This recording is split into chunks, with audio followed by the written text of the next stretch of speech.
a multicultural country where ethnicity and culture blossoms among the nation.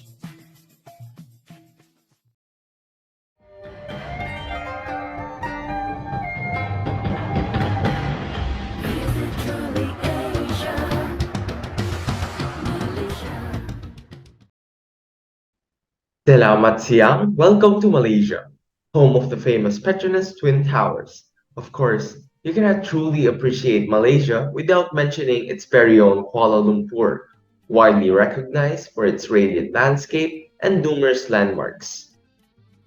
The population of Malaysia, as some of you may know, shows great complexity in ethnography and culture. Malaysia as a country was originally created with demography in mind. 23 million people currently inhabit Malaysia, but did you know that the government aims to increase the population to 70 million by the year 2100? Their people are distributed between Peninsular and East Malaysia unevenly. Majority of the citizens reside in the Peninsular Malaysia. 60% are classified as Malay, 25% as of Chinese descent, 10% of Indian descent, and 5% of others. Their national language, Bahasa Malaysia or Malay, helps unite this unique diversity of people.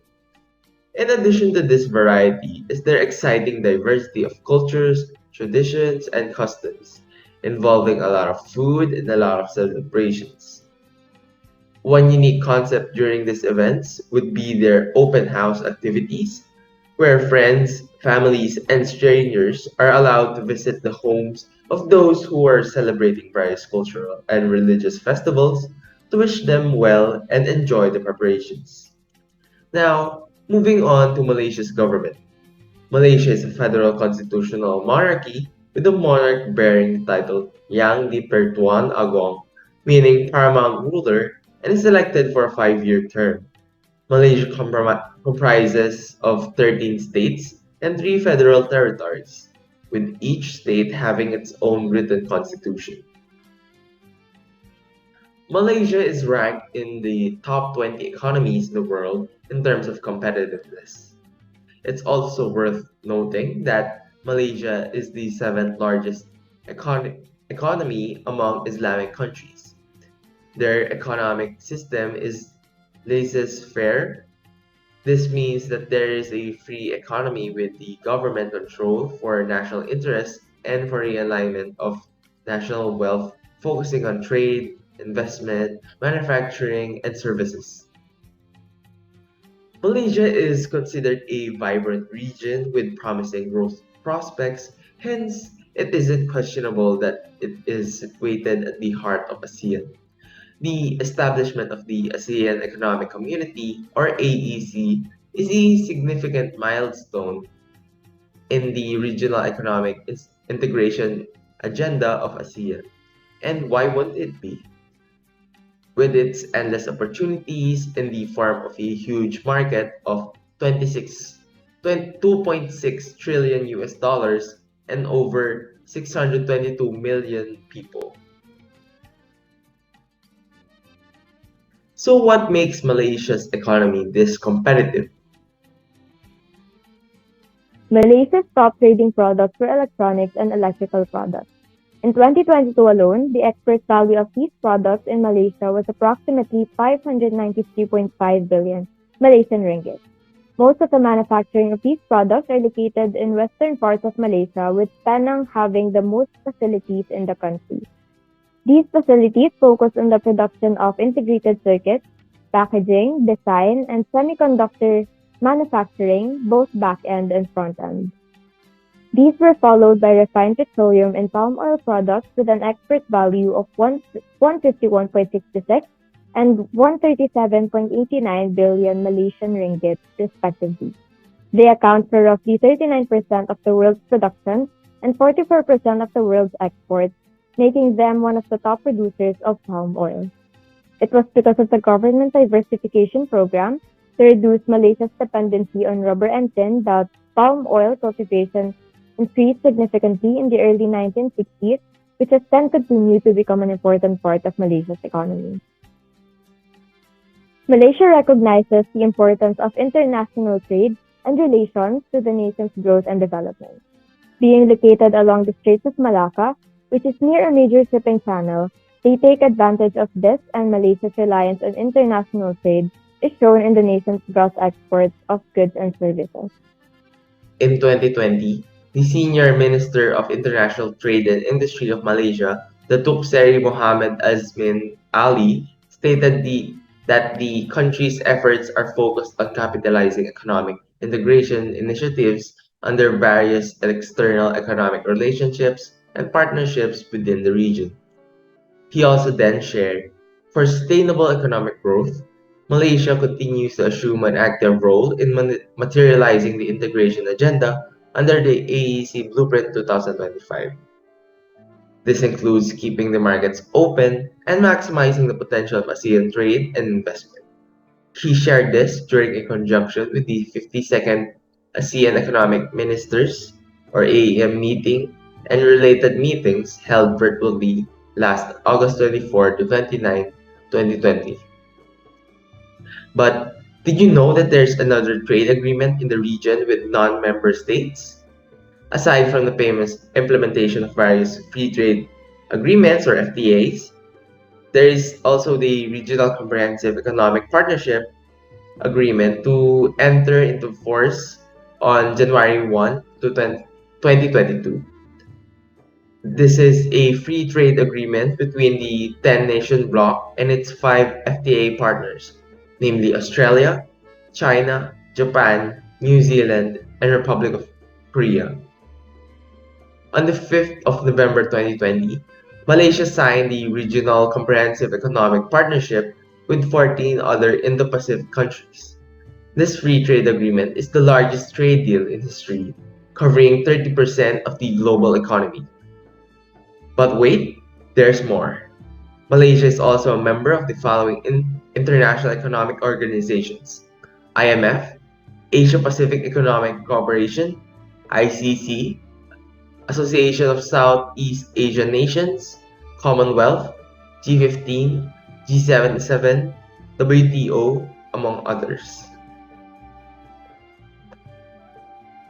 Based on the data released by Department of Statistics Malaysia in March 2023, the number of employed people in the country in January 2023 increased by 0.2% or roughly 28.9 thousand people to a record 16.16 million employed, which meant that in January 2023, the employment to population ratio, which helps determine the ability of an economy to create employment, remained at 67.3%.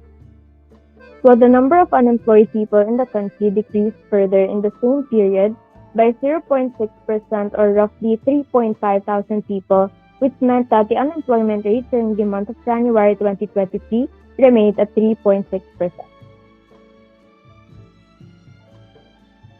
As one of the founding members of the 10 nation bloc community, Malaysia values the three pillars of ASEAN in their policies and international relationships.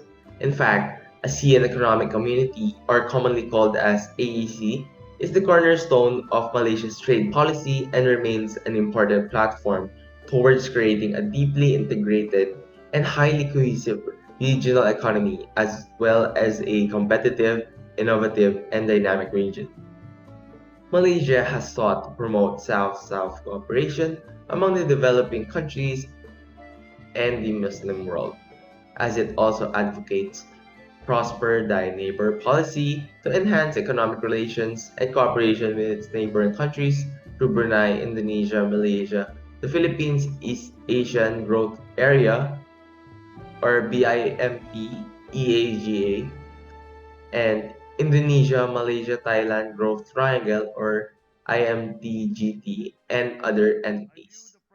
Way back January 2010, Malaysia, along with the other ASEAN member states, chose the countries Brunei Darussalam, Indonesia, the Philippines, Singapore, and Thailand was declared as complete free trade areas. These countries have eliminated import duties on 99% of products in the inclusion list, and AFTA is almost completely realized among the ASEAN 6. With the reduction and the elimination of the import duties, Producers and manufacturers can afford to buy raw materials at a cheaper price and better quality from ASEAN countries. This would lead to the reduction in costs of production due to the elimination and reduction in tariffs. As a result, prices of products will be cheaper and can compete not only within ASEAN member states but within other countries as well. With a larger scale of production and 625 million ASEAN populations, it provides broader market access to producers or manufacturers. ASEAN is the main market for Malaysia, with around 25 to 27% was made in trade in goods. Due to the reduction in import duties, there is an increase in foreign direct investment or FDI, which has a positive impact on producers or manufacturers and consumers. Not just that, free trade agreements or the FTAs have proved to be one of the best ways to open up foreign markets for Malaysian exporters like us. FTAs helps us to expand and penetrate overseas markets.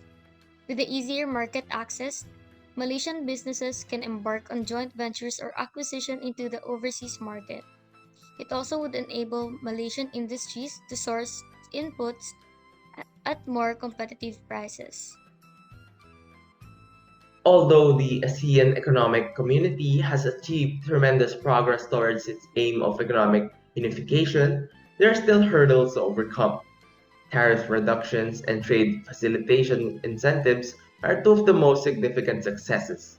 However, in certain sectors, such as non-tariff barriers and service liberalization, progress has been slow or restricted. To achieve the potential benefits of economic integration for its member nations and inhabitants, the AEC must focus on overcoming these issues and fully executing its goals in the future. The ASEAN has been working towards economic integration since 1967. This integration aims to promote economic growth and development in the region. The AEC envisions a single market and production base for ASEAN member states where goods, services, and skilled labor can move freely. The integration has brought about some successes, such as increased trade and investment flows, but also some challenges and failures, including slow progress in harmonizing regulations and addressing inequality.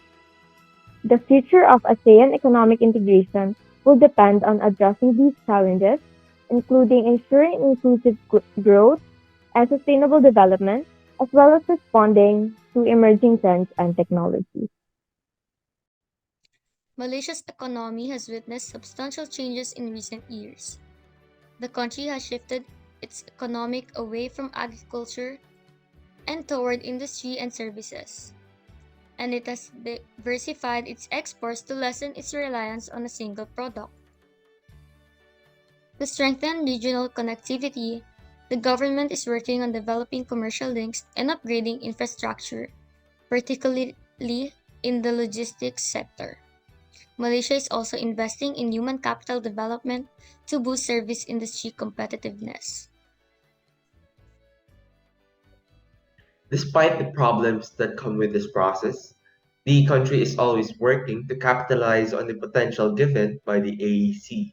This gives insight to Malaysia's attempts to navigate this complicated situation, demonstrating the commitment to the aim of regional economic unification. Still, Malaysia is a rich and diverse country that plays a crucial role in ASEAN and its overall system. This is Malaysia in the lens of economics.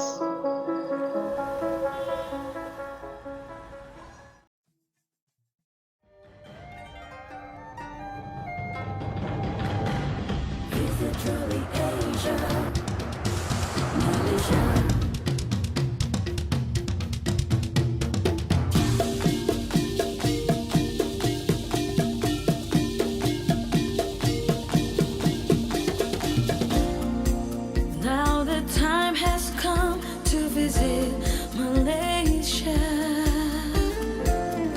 Visit true